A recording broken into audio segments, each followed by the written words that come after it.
الحمد لله رب العالمين والصلاة والسلام على نبينا محمد وعلى آله وصحبه أجمعين أما بعد biz bugün tağın bir gıybet turunda söyleşip getirbiz. Bu oruza tutuşunun bir süyünüşlü şatlığı bu gıybetinde. Çünkü Allah Teala bu gıybetini indi kirtelersiz kabul ite. Hem mümin Müslümanға күш бирә, һәм ул аның төп коралы булып тора инде. Ул нәрсә? Дуа. Аллаһы Тәгалә ураза тотучының дуасын киртәсез кабул итә. Һәм шушы сораган дуасына инде җавап кайтара. Бу бигрәк тә хас кемгә? Ураза тотучыга. Һәм без Рамазан аенда менә тулысынча ай буе инде ураза тотабыз. Бу фазиләткә бездә ия булабыз инде. Һәм моңа дәлил булып Пәйгамбәр саллаллаһу алейһи ва сәлләмнең хадисе тора. Ул Байһақиның Сунанул Кубра хадислар җыентыгында килә инде. Сахих хадисләрдән ул Әнәс радиллаһу анһудан инде риваят кылына. Ул әйтә, Пәйгамбәр саллаллаһу алейһи ва сәлләм әйтте: "Сәләсу даъватин ла турадду." Өч кешенең дуасы киртәсез кабул ителә ди. Кире кагылмый ди, һичшиксез инде бу кешеләрнең өч төрле кешенең дуасы кабул ителә ди. Шуның беренчесе даъватул валид. Ата-ананың инде баласына кылган дуасы ди.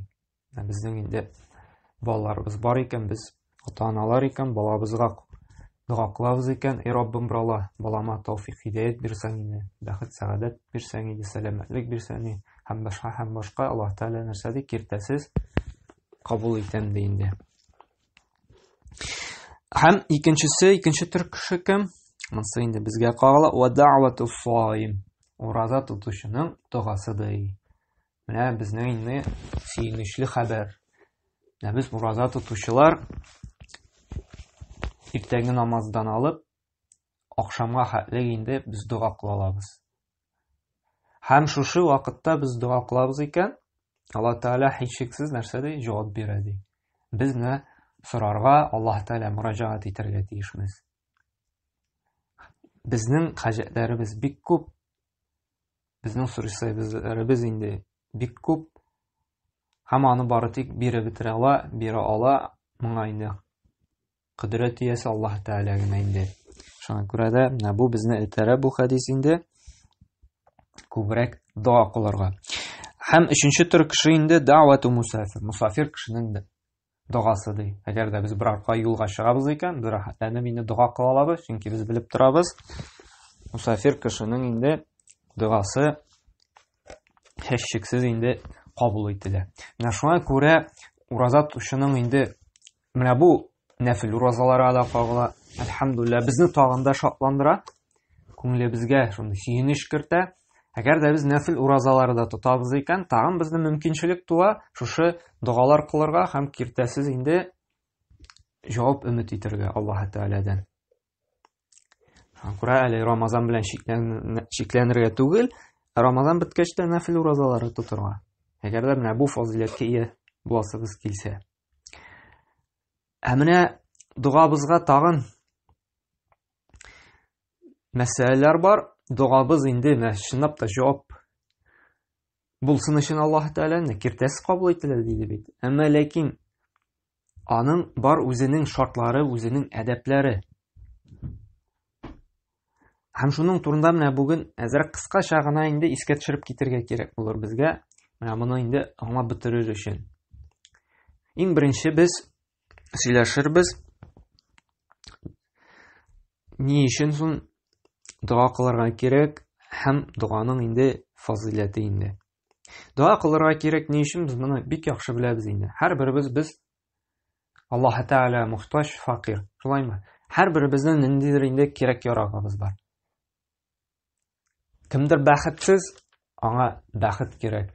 Кемнеңдер күңелендә ниндидер борчулар бар, аңа күңел тынычлыгы кирәк. Кемнеңдер малы кимеде, аңа мал, акча, байлык кирәк. Кемдер авырый башлады, аңа сәламәтлек кирәк. Кемдер үз тиңен таба алмыйча, пар эзләп йөри, аңа ир яки хатын пар кирәк. Яки шушы яшь гаиләнең инде парларның дейк балалары юк, аларга бала кирәк. Һәрберебезнең менә шушындый хаҗәтләребез бар. Кемнеңдер иманы заифләнә, ныклы иман кирәк. Кемнеңдер тақвалыгы заифләнә, аңа ныклы тақвалык кирәк. Һәрберебезнең ниндидер булса хаҗәтебез бар. Һәм шуның өчен инде без нишләргә тиешбез? Дуга кылырга тиешбез. Аллаһ Тәгаләгә мөрәҗәгать итәргә тиешбез. Һәм барысында бирә ала Аллаһ Тәгалә генә. Кешегә мөрәҗәгать итү ул ике яклы. Беренчедән, синнән кешегә мөрәҗәгать иткән саен ул туя, ул яратмый башлый сине. Ахыр чиктә бәребер син сорыйсың, ахыр чиктән бәреп куып җибәрәчәк, ул сиңа начар сүзләр әйтәчәк. Икенче ягы инде, ул бөтен нәрсәдә инде көч кодрәте юк, бөтен нәрсәдә ярдәм итеп бетерә алмый. Аллаһ Тәгалә киресенчә сораучыларны ярата һәм бар нәрсәгә кодрәтле, бөтен нәрсәне биреп бетерә. Әгәр дә ул сиңа хәерле булса. Пәйгамбәр саллаллаһу алейһи әйтте, "Мен лам юсъалиллаһ ягъдаб алейһи" ди. Бу Тирмизи җыентыгында килә торган хәдистә, кем Аллаһтан сорамый ди, Аллаһның аңа ачуы килә ди.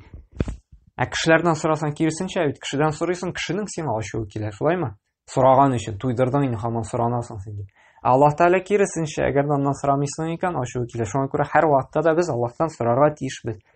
Һәм ул бөтен нәрсәне бирә ала. Кеше әле бөтен нәрсәне нишли бирә алмый. Кеше кодрәте юк, мөмкинчелеге юк. Нинди генә бай булсын, миллиардлары булсын, сиңа мәсәлән сәламәтлек бирә алмый. Ул сине иң яхшы табибларга җибәрә ала, иң яхшы шифаханаларга җибәрә ала, иң яхшы анда дарулар алып бирә ала. Әмма ләкин бит бу сәбәп кенә кылу, нәтиҗә бит барыбер Аллаһ Тәгаләдән. Нәтиҗә бит байлардан да түгел, акчалы кешеләрдән дә түгел.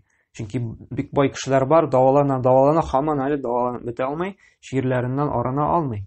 Сәбәп кыла, әмма ләкин нәтиҗә юк. Нәтиҗәне без нәрсә дидек? Аллаһ Тәгалә генә бирә дидек. Шуңа күрә бу дуга кылуга без бик каты мохтаҗбыз инде. Һәм икенче нәрсә, дуа кылуның фазиләте нәрсә? Аллаһ Тәгалә нәрсә ди? Җавап бирәм ди.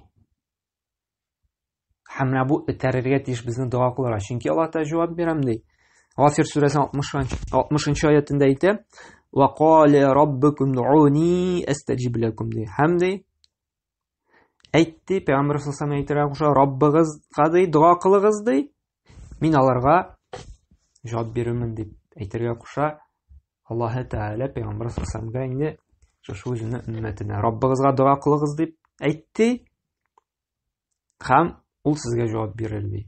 Менә бу этәрә безнең дуа кылырга, чөнки һич шиксез Аллаһ Тәгалә җавап бирәчәк безгә. Менә без шушы алачак шартларны, әдәпләрне үтәшәк инде. Һәм Бакара сүрәсендә тагын безне этәрә, өмет уята ди. Дуа кылырга 186-нчы аятта инде Бакара сүрәсе: "Ва иза саалака ибади анни фа инни кариб, уҗибу ад-дъвата да'i иза да'ан." Әгәр дә минем кулым миннән ди сораса ди, тирислектә ди, мин аңа якын ди. Якын дигән сүз ул ишетә, күрә, һәм инде нишли ярдәм итә, саклый. Уҗибу ад-дъвата да'i иза да'ан. Әгәр дә дуа кылса ди, мин дугасына ди җавап бирәм ди. Менә бу нишләтә? Безнең Аллаһ Тәгаләнең дуага җавап бирүгә берничек калырга тиеш түгел инде. Аллаһ Тәгаләнең вәгъдәсе хак, һәм без аңа ышанырга тиешбез инде. Әмма ләкин шушы киртәсез дугаларыбыз кабул булсын өчен Аллаһ Тәгалә шулай ук шартлар куйган. Җавап бирәм диде, киртәсез кабул итәм диде. Әмма ләкин үзенең шартларын үтәргә кирәк. Чөнки бит һәрбер нәрсәнең үз шарты бар, шулай бит инде. Сәламәт буласың килә икән, син инде хәләл ризык ашап, анда хәрәкәт, физкультура белән шөгыльләнергә тиешсең. Шарты бар сәламәт булуның, шулаймы? Ул беренчедән инде яхшы ризык ашарга тиешсең, икенчедән инде син физкультура, шушы хәрәкәт белән шөгыльләнергә тиешсең. Организмың инде яхшы эшләсен өчен. Һәм шулай ук син мәсәлән уку йортына керәсең, Алар сиңа әйтә, без сиңа диплом бирәбез ди. Син ди яхшы һөнәр алып чыгасың ди. Әмма ләкин башта шартларны үтәргә тиешсең ди. Менә шушы материалны укып, безгә инде имтиханны биреп чыгарга тиешсең. Шуннан соң ди, менә яхшы сиңа инде һөнәр, шушы дипломны тапшырабыз ди. Син эшли аласың инде, көн күрә аласың дип инде. Һәм шулай ук безнең һәрбер нәрсәдә нәтиҗә алыр өчен, нәтиҗә булсын өчен, нәрсәләр булса инде җавап булсын өчен, шушы шартлар үтәргә ниндидер бер төр имтихан баскыч үтәргә тиешбез. Шуннан соң без нәтиҗә алабыз. Һәм монда да киртәсез дуаларыбыз кабул булсын өчен, Аллаһ Тәгалә җавап бирсен өчен, аның бар үзенең әдәпләре, үзенең шартлары. Иң беренчесе инде дуаның әдәбе, шарты диек, без ихлас булырга тиешбез. Ишкерсезлек, ихласлык. Аллаһ Тәгалә бу бөтен гыйбадәткә дә кагыла инде. Дуага гына түгел, ураза тотуга да, намаз укуга да, садака бирүгә дә, Коръән укуга да, изгелек кылуга да, нинди генә гыйбадәт алма, бу төп шарт булып тора ихласлык инде. Без ихластан бер Аллаһка гына ялварырга тиешбез. Аллаһ Тәгалә нәрсә ди Гафир сүрәсенең 14-нче аятында? Фадуллаһ мухлисина ләһ ди. Ихластан гына Аллаһка мөрәҗәгать итегез ди. Ихластан гына дуа кылыгыз ди Аллаһ Тәгалә. Күрәмнә бу ихласлык ул бер шарт булып тора, һәм инде нишләргә ярамый, тәкәбберлек күрсәтергә ярамый.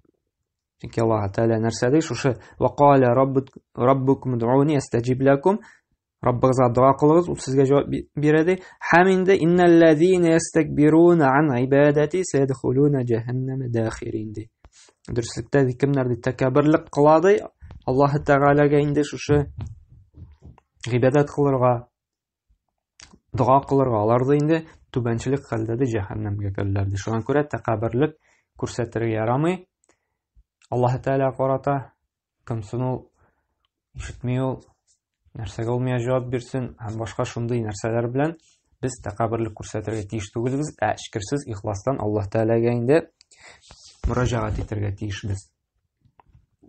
Икенче әдәп шарт инде иң беренче дуа кылыр алдыннан без Аллаһ Тәгаләне мактарга, улукларга тиешбез инде. Ул әлхәмдүлилләһ Раббил аламин дип, ничек безнең Фатиха сүрәсендә бит Аллаһ Тәгалә өйрәтә бит, әлхәмдүлилләһ Раббил аламин, ар-рахманир рахим, малики яумиддин дип. Башта мактыйбыз Аллаһ Тәгаләне. Аллаһ Тәгалә гамьләрнең хуҗасы, тәрбияләүчесе, ул рахимле, шәфкатьле, ул кыямәт көне патшасы, улуклыйбыз, данлыйбыз Аллаһ Тәгаләне. Аннан соң инде нишлибез? Үзебез өчен дуа сорарга кушабыз. Ияка набуду, ияка настаин, сиңа гыйбадәт кылабыз, синнән генә ярдәм сорыйбыз дигәч, нишли башлыйбыз? Үзебез өчен дуа сорый башлыйбыз, шулаймы? Ихдина сиратал мустаким, шушы туры юлдан гына алып барсаң иде дип Аллаһ Тәгаләдән ялварабыз, сорыйбыз. Хидаят юлыннан. Һәм ачуын төшкән, адашкан кешеләр төркеменнән безне кылмасаң иде дип ялварабыз Аллаһ Тәгалә. Аллаһ Тәгалә менә шушы сүрәдә безне өйрәтә. Дуа алдыннан иң беренче без Аллаһ Тәгалә мактарга тиешбез. Әлхәмдүлилләһ Раббил аламин дип.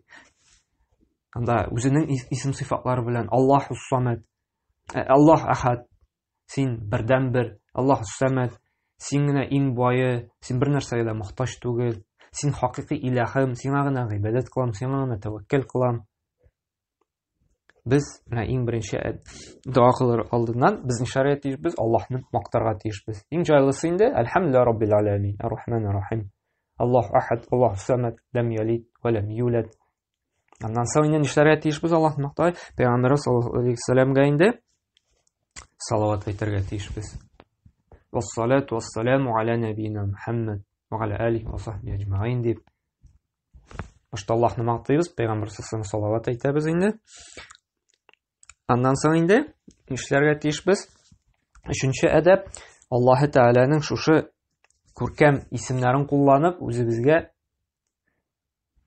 хаҗәтләребезне, кирәк-яракларыбызны. Әгәр дә безгә ризык, мал артуын телибез икән, без сорыйбыз: "Эй Раббым, син ар-Раззак, син ризыкландыручы. Әл-Кәрим, син юмарт, миңа мал бирсәң инде, миңа байлык бирсәң инде, миңа ризык бирсәң инде" дип сорыйбыз. Яки гынахларыбызны гафу итүен телибез икән, без сорыйбыз: "Эй Раббым, син Рахим, син Рахман, син Гафур, син Ат-Тawwab, эй Раббым, син Рахимле, син рәхмәтле, син гафу итүче, син тәүбәләрне кабул итүче, минем гөнаһларым күп, гөнаһларымны кичерсәң иде, ярлыкласаң иде дип инде. Әл-Ваһһаб, син бирүче, Раббым бер Алла, безнең гаиләбездә бала юк, бала бирсәң иде дип. Шулай Аллаһның инде күркәм исемнәрен кулланып, без сорарга тиешбез инде. Һәм 4нче әдәбин ул кул күтәрү. Дуа кылганда инде тырышырга кирәк. Буш дуа кул күтәреп сорарга инде. Бу әдәп булып тора, менә шарт булмый. Мәсәлән, юлда барабыз ди машинада, мәсәлән, руль артында, инде сәфәрдә булганда, мәсәлән, без бит кул күтәрә алмый. Без сорый алабыз булай телдән генә. Яки эшләп йөргәндә, Раббым Аллаһ бәрәкәт бирсәң, иминлек, тынычлык, тормыш бирсәң иде дип сорый алабыз. Бу кул күтәрсәк инде хәерлерәк, чөнки монда безнең өметебез күбрәк булачак, дуага җавап була. Чөнки бу бер әдәп булып тора, бер инде өстенлек бирә безгә, кул күтәрмичә кылган дуага караганда. Әмма ләкин шарт түгел, әмма ләкин әдәп булып тора инде. Һәм моңа дәлил дә бар. Әбу Дауд җыентыгында килә торган инде сахих хадис, Пәйгамбәр саллаллаху алейһи ва сәлләм әйтте: "Инна раббакум табарак ва тәआला хайюн карим ястахи мин абдихи иза рафа'a ядайhi илейhi an юраддахума сифран." ди. Аллаһы Тәгалә ди уялчан һәм юмарт ди. Һәм ул уяла ди, әгәр дә аның кулы инде кулын күтәреп дуа белән мөрәҗәгать итте икән, шушы кулны ди буш төшерергә ди уяла ди. Бу дәлил булып тора, әгәр дә инде кулыңны күтәрдең икән, Аллаһ Тәгалә аңлата өстенлек күбрәк, чөнки ул уяла ди шуны буш төшерергә. Ягъни һичшиксез нәрсә дә инде җавап бирә ди. Һәм 5нче әдәп шарт дуа кылганда безнең чын инану, ышану булырга тиеш. Аллаһ Тәгалә инде җавап бирә һәм җавап бирергә ул кудрәтле, ул бар нәрсәне булдыручы. Әгәр дә без шикләнәбез икән, бәлки бирмәс тә инде. Ярат теләсә бирер, теләсә бирмәс инде дип шикләнәбез икән, аның инде шушы юмартлыгында, аның кудрәтендә безнең шулай ук дуабыз кабул булмаячак. Бу бит кешеләр белән эшләгәндә дә, мәсәлән, син әйтәсең, мин сиңа бик ышанып бетмим инде, эшләп кара инде дип. Ул сиңа шулай ук эшләмәскә мөмкин. Син бит ышанмадың миңа. Син бит миңа ышанып таш пошырмадың, нәрсә һәм мине таләп итәсең, менә мин син ышанган хәлдә генә сиңа булдыра алганча әз генә эшләдем. Шик кергән ие бит дип, кешенең күңеле төшеп инде сиңа тулысынча инде ярдәм итмәскә мөмкин. Әгәр дә мин сиңа чынлап торып ышанам, синнән булачак ул, әйдә эшләп бир әле дисәм, бу кешене инде тагын да канатландыра. Булдыра алмаса да ничектер бүтән ярдәмнәрне, бүтән кешедән ярдәмнәр сорап анда тагын ничектер табып эшләп бирәчәк. Шуңа күрә, бу Аллаһка мөрәҗәгать иткәндә бездә берни шик булырга тиеш түгел. Теге Пәйгамбәр саллаллаху алейһи ва сәлләм Бухари җыентыгында килә торган хадистә бит безне бит кисәтте бит: "Ла якуланна ахадукум Аллаһумма гфирли ин ши'та, Аллаһумма архамни ин ши'та, ли'азим ал-мас'ала фа инна Аллаһ ла мукриха лаху." ди. Берегез дә ди, әйтмәгез ди, ничек дип: "Эй Раббым бер Алла, гафу ит мине әгәр дә теләсәң. Эй Раббым бер Алла, рәхимле бул миңа әгәр дә син теләсәң. Нәрсәгез ди, берәр нәрсә сорасагыз ди, берәр мөрәҗәгатьтә ди, чын инану белән сорагыз ди. Чөнки Аллаһ Тәгалә ди, дөрестлектә ди, бер нәрсә дә авыр түгел аңа ди. Һәм Аллаһ Тәгалә без соравыбыз белән берни авырлыкта тудырмыйбыз. Кайбер кеше бит уялып сорамаска мөмкин. Һаман сорарга уялам да инде, бик күп сорыйм бит инде ди. Аллаһка авырлык китерәсем килми инде ди. Аның миннән башка да күптер бит шундый фикерләр ишетергә туры килә. Юк, Аллаһта бер нәрсә дә авыр түгел. Һәм берни авырлыкта тудырмыйсың син үзеңнең соравың белән. Шуңа күрә без дуа белән мөрәҗәгать иткәндә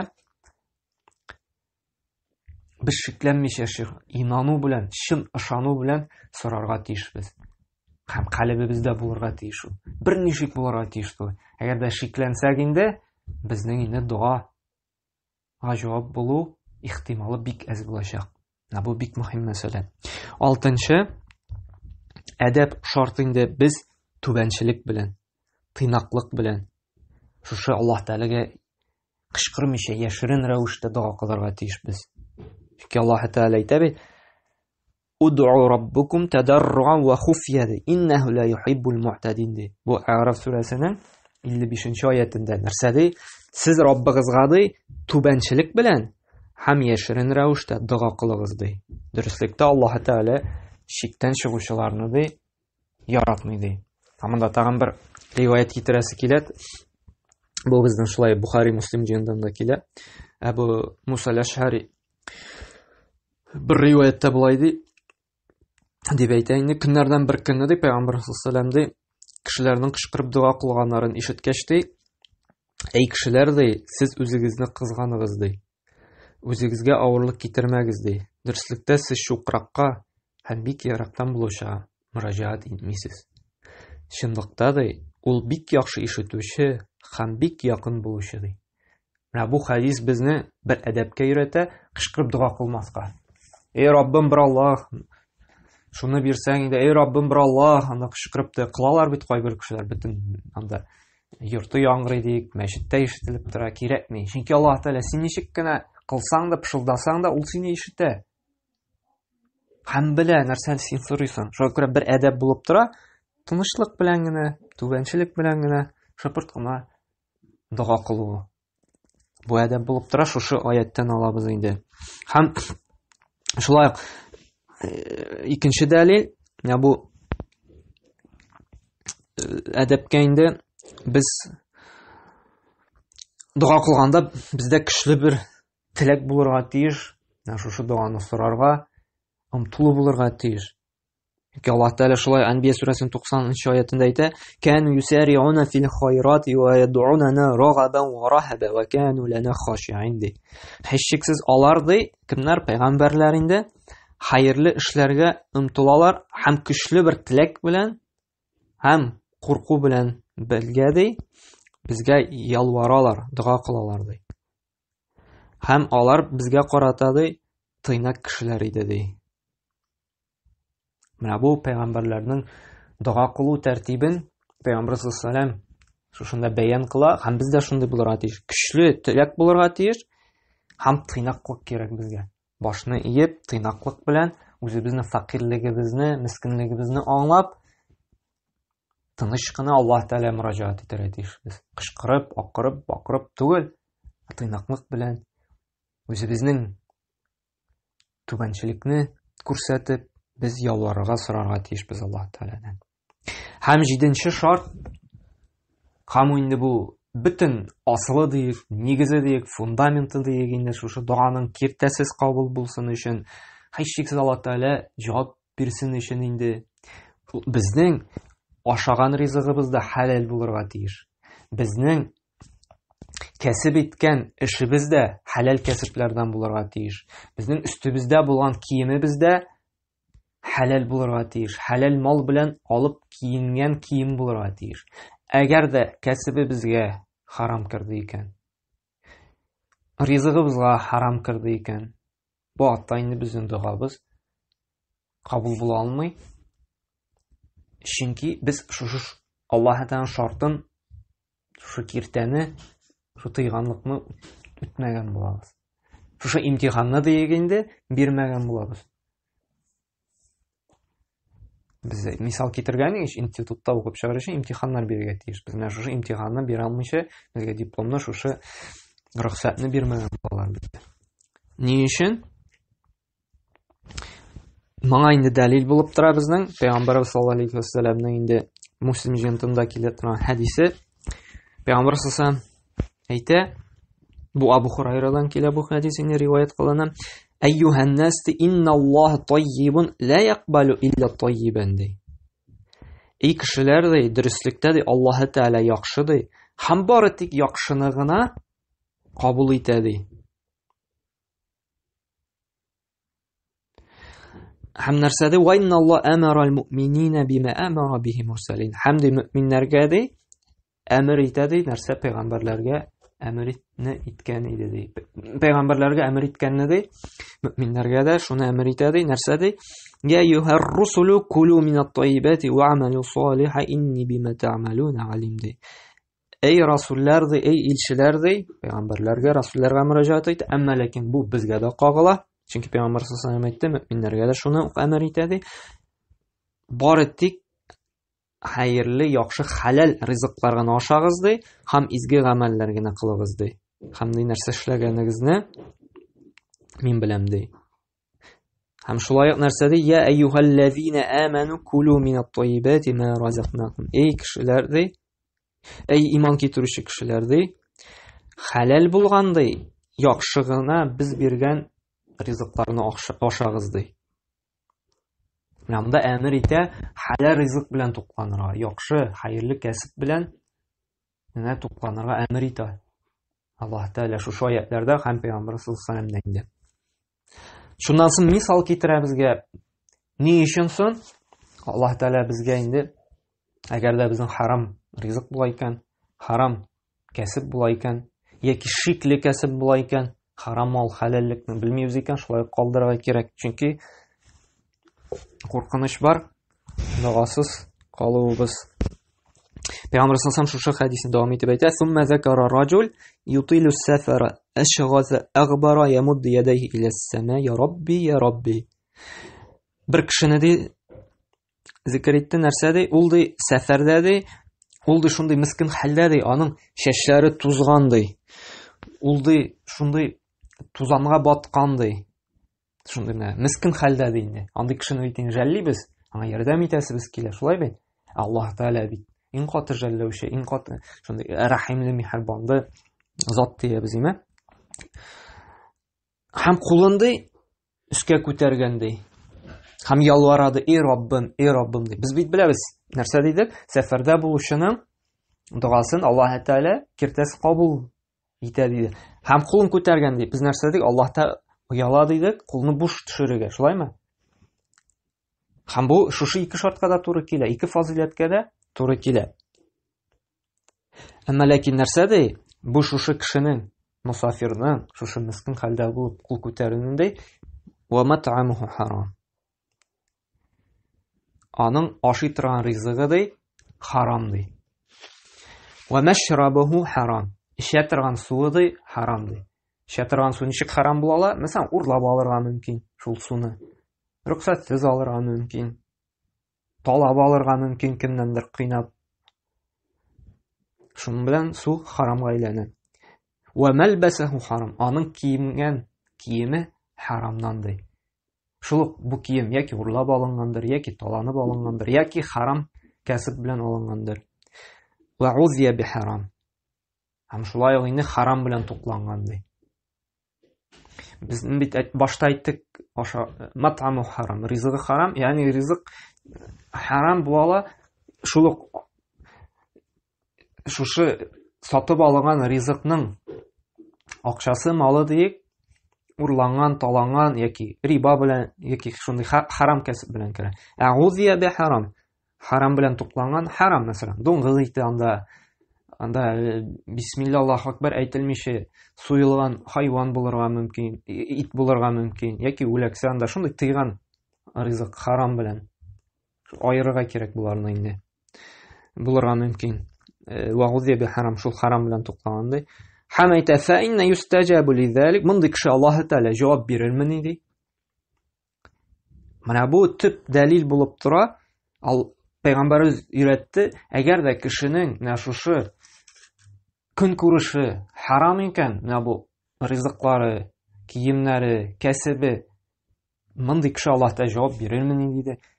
Bu tip bizning endi esda qoldirga kerak. Mana butun ali o'rgangan narsalarga Alloh taolo kirtasi javob bersin uchun mana bu tip shart o'talarga tegish ekan. Shunga ko'ra bizga javob kelmay ekan, biz o'zimiz aybli. Agar bizga analiz yasash kerak, o'zimizga hisob qilish kerak. Ishlagan ishim halalmi mening? Balki shikli narsalar bordir, shikli bo'lsa qoldirga kerak. Shu menga keltirilgan, men olgan etim halalmi? Men olgan rizqim halalmi, harom kirmaganmi? Chunki biz hakibitdan olamiz, sostavini qarasam, shokoladga da Андый гына теге винолы, спиртлы шоколадлар бар, шулаймы инде? Менә шикле була икән, без аны калдырырга тиешбез. Составын карыйсың кайбер. Бит инде булды шундый вакыйгалар дип инде. Ул теге колбасаларга да дуңгыз кушылган хәләл дип чыкты бит инде. Һәм күрә, менә бу ашау мәсьәләсенә җитдирәк булырга кирәк, карарга кирәк, менә бу сораштырырга кирәк, бөтен нәрсәнең подряд инде сатып алырга түгел, белешергә чынлап торып хәләл микән бу, яки инде бу акча эшләр өчен генә бөтен нәрсәне хәләл дип сукканнар микән? Менә бу ашау мәсьәләсенә бик игътибарлы булырга кирәк. Чөнки әгәр дә ризыгыбыз харам була икән, Аллаһ Тәгалә инде нишли? Дуабызга җавап бирми. Һәм 8нче әдәп җавап белән ашыктырмаска кирәк. Менә дуа кылдым, Аллаһ Тәгалә җавап бирмәде. Ягъни, менә дуа кыл, иртә белән дуа кыласың, инде көтәбез кичкә инде Аллаһ Тәгалә җавап бирә. Менә бу ашыктырмаска кирәк. Чөнки Пәйгамбәр саллаллаһу алейһи ва саллям өйрәтте, Бухари җыентыгында килә торган хәдистә килә: "Юстаҗабу ли ахадикум ма лам я'җал ва якулу дa'awtu фалам юстаҗаб ли" ди. Шундый кешегә ди, Аллаһ Тәгалә җавап бирә ди, кем ашыкмый ди. Һәм әйтми ди, менә дуа кылдым, Аллаһ Тәгалә җавап бирмәде миңа ди. Менә Аллаһ Тәгалә ди, шундый кешегә ди инде ашыкмаган, сабыр булган кешегә ди җавап бирә ди. Һәм шуны аңларга кирәк. Кайбер вакытта дуа кылабыз, ничәшәр еллар буе, аның җавабы килергә мөмкин. Мәсәлән, ничәдер күпме еллар үткәч кенә, 8-10 еллар. Чөнки син кыласың, әмма ләкин сиңа хәзер вакытта ул хәерле түгелдер. Сез син дуасың, без бит инде мал яратабыз, шулаймы? Байлык яратабыз, бит кеше күбесе инде шамтыла, дөнья ярата. Хәтта Пәйгамбәр саллаллаһу алейһи ва саллям ләкин курыкты, мин сезнең өчен факирлык курыкмыйм ди. Шу дөнья ачылып, байлык ачылып, шу дөнья артыннан куа башларсыз ди. Һәм халак булырсыз, шуннан куркым ди. Әмма ләкин без бу хадискә игътибар итмибез, кызганычка каршы инде. Шушы байлыкны җыюда бер-беребез белән ярышабыз. Без гыйлем алуда, Кур'ан укуда, изгилек кылуда, садака бирүдә бер-беребез белән ярышмыйбыз, ярышабыз. Кемнең анда ничә эше бар, кем күп акчарак эшли, кем яхшырак машинада йөри. Без хәтта иман китерүчеләр дә шундый әйләндек, кызганычка каршы. Безнең шушы иманыбыз бик каты заифләнү, дөнья белән алдану аркасында инде.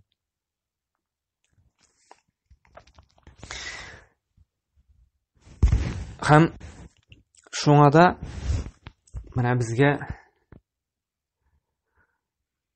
Аллаһ Тәгалә менә бүгенге көндә шушы байлыкны сорыйбыз икән, Аллаһ Тәгалә җавап бирми икән, монда хәерлек бар. Әгәр дә бүген сорап иртәгә җавап биреп, без шушы байлык белән бозылып, күферлеккә төшәргә мөмкинбез. Имансыз калырга мөмкинбез. Һәм Аллаһ Тәгалә сиңа шушы байлыкны мәсәлән бирә бер 10 елдан соң. 10 ел буе сине Аллаһ Тәгалә әзерләй, иманыңны куәтләй, гыйлемеңне арттыра. Һәм белә 10 елдан соң син шушы тақваланасың, көчләнәсең, байлык килә, һәм ул байлыкны син хәерле юлда гына тотасың. Мохтаҗларга ярдәм итәсең, хаҗга барасың, гомралар кыласың. Киресенчә шушы байлыгын сиңа ярдәм итә изгилек кенә кылырга, тагын да инде тақвалыгыңны арттырырга. Шулай ук син сәламәтлек сорыйсың, син авырыйсың, әмма ләкин һаман сиңа Аллаһ Тәгалә әле давасын бирми, шифасын бирми, күпмедер вакыт үткәч кенә бирә, берничә елдан соң. Һәм ул белә, син хәт даваланасың икән, син тагы шушы дөньяга чумып, тагы син күферлеккә төшәргә мөмкинсең, гунахка батырга мөмкинсең. Аллаһ Тәгалә шушы авыру белән сине сыный, сине тәрбияли, шушы сынау белән, сабырлыклар белән инде син күбрәк дуалар кыласың, күбрәк Кур'ан укыйсың, күбрәк садакалар бирәсең, күбрәк изгелек кылып, син иманың куәтләгәч, син әзер буласың, һәм инде Аллаһ Тәгалә күпмедер вакытта сиңа сәламәтлек биреп инде, шушы сәламәтлегең белән син киресенчә күбрәк изгелекләр кыла башлыйсың. Рәхмәт белдереп Аллаһ Тәгаләгә шушы сәламәтлек биргән өчен. Шуңа күрә һәр бер нәрсәдә Аллаһ Тәгалә хикмәт ята. бүгін иртәгә җавап бирми икән, ул бәрі һичшиксез күпмедер вакыттан җавап бирә. Яки шушы дога аркасында ниндидер сине бәла-казадан саклый. Сиңа ниндидер бәла-казага килергә тиеш, әмма ләкин шушы догаң сине саклап кала шушы бәла-казадан. Яки шушы кылган дога җавап бирми Аллаһ Тәгалә. Ул бит хәерлерәк. Сиңа нәрсә хәерле икән яхшырак белә. Әмма ләкин шушы кылган догаң аркасында кыямәт көнендә сиңа зур итеп, күп итеп әҗер савап бирә. Шуңа күрә менә бу русча әйтсәк беспроигрышный, җиңелүсез, убытыкта калмый торган, кимчелектә калмый торган инде отышсыз булган иң хәерле гыйбадәтләрнең берсе. Син дога кыласың икән, яки күпмедер вакыттан соң җавап киләчәк сиңа, яки нидер бәла-казадан син Аллаһ Тәгалә саклый, яки инде син моның нәтиҗәсен, әҗер савабын һичшиксез инде шикләнмичә кыямәт көндә күрәчәксең. Чөнки бит ул шушы догада ул гыйбадәт. Ничек Ибн Маҗахта килә бит, Пәйгамбәр саллаллаһу алейһи ва сәлләм әйтте, дуа хуал ибадат. Дога ул гыйбадәт диде. Гыйбадәт ул Аллаһ Тәгаләнең иң яраткан хәерле гамәле кулларында инде. Һәм гыйбадәт кылу безнең инде төп максатыбыз. Ва ма халактул джинна вал инсана лиябуду. Мин кешеләрне һәм җиннәрне барып миңа гыйбадәт кылсыннар өчен генә барлыкка китердем ди. Шуңа күрә менә бу гыйбадәтне кылу безгә бары тик уңай не плюсы инде русча әйтсәк, бары тик уңайга гына инде. Шуңа күрә бигрәк тә менә бу Рамазан аенда без тырышырга тиешбез доганы күбрәк кылырга. Һәм тагын бер нәрсәне бигрәк тә шушы Рамазан аенда әйтеп китәсе килә. Доганың тагын да көчле вакыты, доганың кабул ителә торган. Бу гомумән Рамазан аенда гына түгел, гомумән һәр төнне диек инде. Елның һәр төнендә Аллаһ Тәгалә догаларыбызга җавап бирә. Бигрәк тә инде фазиләтле шушы Рамазан аенда, чөнки без төннәр кыска булгач, шушы таравихлар укып инде, сәхәр вакытлары бик аз булгач, төннәрен йокламыйбыз һәм безгә тагын да күбрәк мөмкинчелек була дога белән мөрәҗәгать итәргә. Ул качан? Ул төннең ахырында, сәхәр алдыннан. Менә сәхәр тамам иртәнге намазның керү вакыты бит. Шушы иртәнге намазга 1 сәгать кала. Менә бу төннең, бу якынча гына әйтәм инде, 1 сәгать дип инде. Безнең бит төннең яртысы бар, шулаймы? Төннең 3тән 1 өлеше бар. Шушы төннең 3тән 1 өлеше ул төннең ахыргы өлеше була. Аллаһ Тәгалә бигрәк тә догаларга җавап бирә шушы вакытта. Дога белән мөрәҗәгать итте икән, әгәр дә шушы шартлар, әдәпләр, менә без 8 әдәп, 8 шартны бит өйрәндек, шушы шартларга туры китереп дога кылабыз икән, Аллаһ Тәгалә һичшиксез шушы тагын да безнең ниебез, мөмкинчелегебез догага җавап алуның күбәя төннең 3нче ахыргы яртысында инде. 3нче өлешендә. Таравихларны укып бетердек. Әле сәхәр ашарга күпмедер вакыт бар. Без ялварый Аллаһ Тәгаләдән сорыйк, чөнки Аллаһ Тәгалә һичшиксез җавап бирә. Һәм моңа дәлил булып, Бухари һәм Муслим җыентыгында килә торган хадис, Пәйгамбәр саллаллаһу алейһи ва сәлләм әйтә, Абу Хурайрадан килә бу риваят. Янзилу Раббуна тәбарак ва тәгалә кулли лейла иля самауд дунья ди.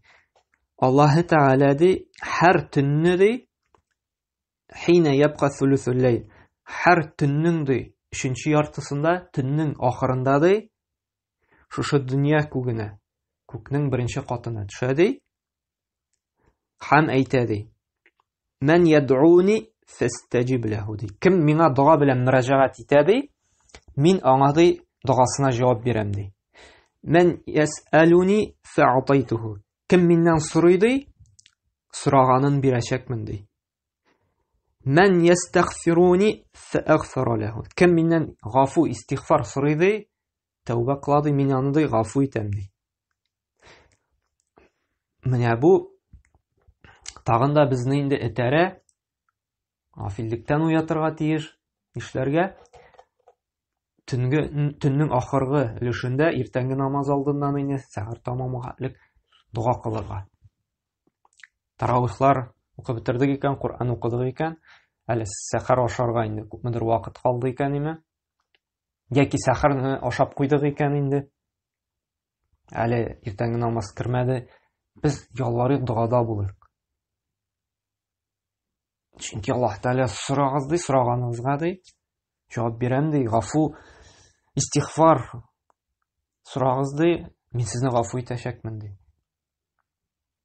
Бу бик зур форсат безнең өчен, чөнки без хәзер күбебез инде төннәрен бит инде йокламый. Төн аралары бик кыска булгач, чөнки куркыныч бар. Сәхәргә тормаска, иртәнге намазга тормаска, чөнки таравих намазына бик әз генә вакыт кала. Бигрәк тә таравихта инде Коръән чыксак инде күбрәк озынрак итеп укысак инде. Шуңа күрә кылыйк. Ләкин әле бу Рамазанда нәрсәсе җайлы дидек, шушы төннең кыска булуы, ләкин бу ел буе бара. Безнең проблемалар була икән. Безнең бик күп хаҗәтләр икән. Без иртәнге намазга берәр сәгать, ярты сәгать кала торыйк, тәһаҗҗүдләрне укып, Аллаһ Тәгаләгә ялварыйк, сорыйк. Бу иң көчле вакыты Аллаһ Тәгаләнең инде җавап бирә торган инде. Шуңа күрә бу дуа гыйбадәтеннән гафил булмыйк, ялкау булмыйк.